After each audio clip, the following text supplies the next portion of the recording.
안녕하세요, 시청자 여러분. 연휴, 민속의 명절 설날 잘 보내셨나요? 새해 복 많이 받으십시오. 자, 이번에 좀 늦은 감은 있기는 합니다만, 지난 12월 초에 우리 아포이님하고 2020년 주택시장 전망을 한번 했었죠. 그런데, 영상 올리고 나서 며칠 있다가, 2019년 12월 16일, 12.16 대책이 나왔습니다. 그래서 조금 방향성을 좀 달리 보아야 할 것 같아서 2020년 부동산 투자 성공으로 가는 길이라는 제목으로 한번 다시 방송을 해드리도록 하겠습니다. 구독과 좋아요 눌러주시면 더욱더 열심히 좋은 방송 보내드리겠습니다. 구독, 좋아요 부탁드립니다. 2019년 12월 16일 부동산 대책이 나왔죠. 아주 급하게 나왔습니다. 갑자기 등장했습니다. 자, 이런 경우에 시장의 혼란은 물론 말할 것도 없고 많은 전문가들이 졸속 대책이 나왔다고 지적들이 많았습니다. 그만큼 문제점이 많았다는 말이기도 합니다. 하여간 문재인 정부에서는 많은 대책들이 나왔습니다만 숨고르기를 하고 오르고 살짝 내려왔다가 다시 오르고 재도약을 하는 그런 시장이 지속적으로 이어지고 있습니다. 이번 12.16 대책으로 인해서 서울 규제지역을 중심으로 대출 제한 지역이죠. 호가는 2억 정도 크게는 2억 정도 내려간 것도 있다고 하고요. 중개업계의 목소리는 하여간 지금은 관망세 시기다라고 보고 있습니다. 그래서 많은 시장 참여자들은 지금 시장을 관망세로 지켜보고 있는 시장입니다. 지금 이 시기가 사실은 부동산 중개업계에서는 비수기이기도 합니다. 문재인 정부 출범 이후 우리나라 주택시장은 급격한 상승이 있었습니다. 그 전에도 서서히 상승세는 유지되고 있었지만 문재인 정부 출범 직후부터 급작스러운 상승을 하기 시작을 했습니다. 자, 그런데 사실은 2008년 미국발 금융위기 이후에 계속 주택가격은 곤두박질치고 거의 반토막이 나다시피 했죠. 버블7이 붕괴됐다. 여러가지 말들이 많았지만 자, 지금 시장을 다시 돌이켜보면 계속 곡선은 우상향하고 있습니다. 일본 역시 지난 20년간의 경제 불황을 이겨내고 다시 주택가격은 상승을 하고 있다고 합니다. 바로 해외 역시 저금리 기조에 인한 유동성이 풍부하기 때문이라고 볼 수 있을 것 같습니다. 이번 12.16 대책 역시 총선을 기점으로 올해 하반기를 가면서 다시 또 부동산은 강보합 내지 보합 시장으로 재편될 것 같다는 말들이 나오고 있습니다.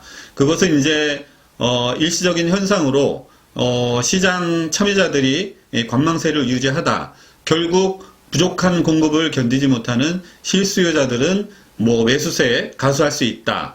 이런 판세가 또 보이고 있습니다. 보유세, 거래세, 부동산 관련 조세를 늘려서 시장을 잡겠다는 게 주된 정책의 목표라고 볼 수 있는데요. 사실은 수요를 너무 억제하고 공급도 억제하는 지금 이런 시장이 되고 있습니다. 양도세를 50%씩 내가면서 부동산을 매각할 사람은 쉽게 찾아보기 어려울 것 같은 실정입니다. 저금리 기조 또한 유동성이 너무 풍부해지기 때문에 급격한 부동산 하락은 없을 것으로 보이는데요. 지금 1월 17일인가요? 한국은행에서는 기준금리 동결을 했습니다. 2월에는 기준금리 인하를 시사하기도 했지만 확정은 아직 안 됐습니다. 그러나 중국 우한폐렴으로 인해서 한국은행에서 추가 금리 인하를 검토한다는 소식이 미디어를 통해서 전해지고 있습니다. 자, 여기서 중요한 거는요. 부동산 투자의 리스크 많습니다. 하지만 부동산 투자 리스크 결정, 리스크의 요소 중에 하나는 바로 부동산 정책입니다. 정부의 정책입니다. 정부의 정책에 따라서 부동산 투자 결정을 하는 위치와 지역 그리고 상품 상당히 달라질 수가 있거든요. 올해의 가장 큰 변수는 정부의 부동산 정책입니다.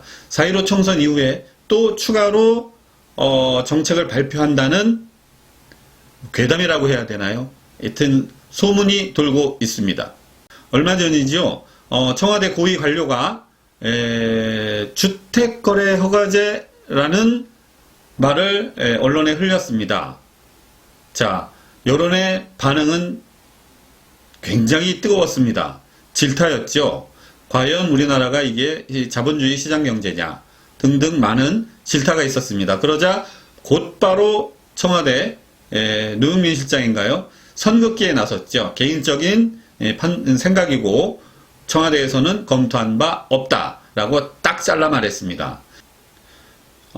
주택거래 허가제를 도입하면은 아무래도 4.15 총선에 여당 표밭에 뭐 문제가 있다고 판단한 걸까요? 하여간 일단은 아니라고 말은 잘랐지만 주변에서 나도는 소문은 좀 흉흉합니다. 그래서 원래 가장 큰 부동산 투자 리스크는 정부의 정책을 지켜봐야 한다는 겁니다. 그래서 올 상반기 총선 끝나고 한 2달 정도까지는 지켜보시는 것이 좋을 듯 합니다.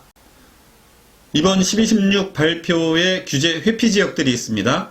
수도권 지역. 예. 이런 곳은 지금 들어가셔도 크게 큰 문제는 없다고 봅니다. 그동안 규제 지역은 리딩 지역이었죠. 부동산 가격 상승의 리딩 지역이었는데 이런 지역들이 이제는 숨고르기가 들어간 거죠. 규제 대상 지역이 포함이 됐기 때문에 지금은 숨고르기 하고 있습니다. 그리고 그동안 많은 사람들에게 눈에 띄지 않았던 그런 지역, 저평가 지역, 저평가 단지로 지금 자금이 몰리고 있습니다. 수원 용인 역시 한번 기사가 났었죠. 왜 이곳에 사람들이 몰리는가? 예.